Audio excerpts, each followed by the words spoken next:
नमस्कार। एक गांव में एक बुजुर्ग ज्ञानी व्यक्ति रहता था। एक दिन एक युवक उनके पास आया और वह बहुत परेशान था। उसने पूछा, गुरुजी, लोग मेरी आलोचना करते हैं, छोटी छोटी बातों पर मुझे बहुत गुस्सा आता है, मैं क्या करूं? बुजुर्ग मुस्कुराकर बोले, मान लो जंगल में चलते समय तुम्हें एक तीर लग जाए तो दर्द होगा ना? युवक बोला, हाँ, बहुत दर्द होगा। बुजुर्ग ने पूछा, अगर उसी समय तुम यह सोचने लगो कि तीर किसने चलाया, क्यों चलाया, क्या वह मेरा दुश्मन है या नहीं है, और इसी बीच दूसरा तीर भी आकर तुम्हें लग जाए, तो क्या दर्द बढ़ेगा? युवक बोला, हाँ, बिल्कुल बढ़ जाएगा। बुजुर्ग बोले, पहला तीर जीवन की घटना है। कोई कुछ कह दे, कोई अपमान कर दे, कोई कठिन परिस्थिति आ जाए, यह हमेशा हमारे नियंत्रण में नहीं होता।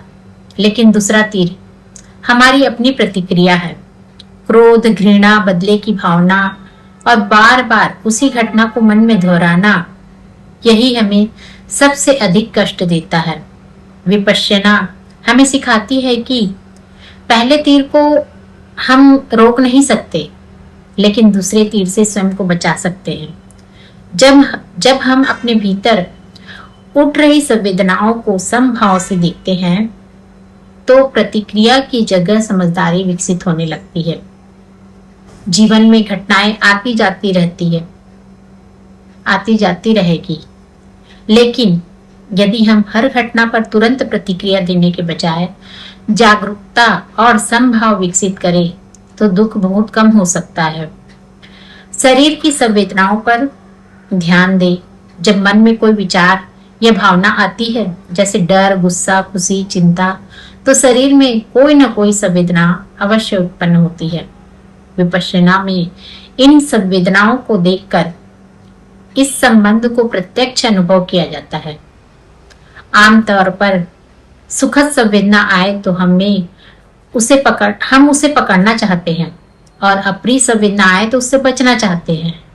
विपश्यना में दोनों को सिर्फ देखना सिखाया जाता है, बिना राग और द्वेष के। परिवर्तनशीलता को अनुभव किया जाता है। संवेदनाएं लगातार बदलती रहती है, कभी गर्मी, कभी ठंडक, दबाव, कंपन, खुजली, सरसराहट या दूसरी अनुभूतियां।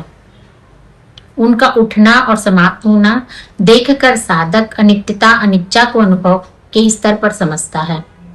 विचार अक्सर अतीत या भविष्य में चले जाते हैं। शरीर की वर्तमान संवेदना पर ध्यान देने से मन को वापस लाना आसान हो जाता है। सुखद संवेदना से आसक्ति नहीं होती और दुखद से द्वेष नहीं होता। धीरे धीरे जीवन की समस्त परिस्थितियां उपयोगी होने लगती है।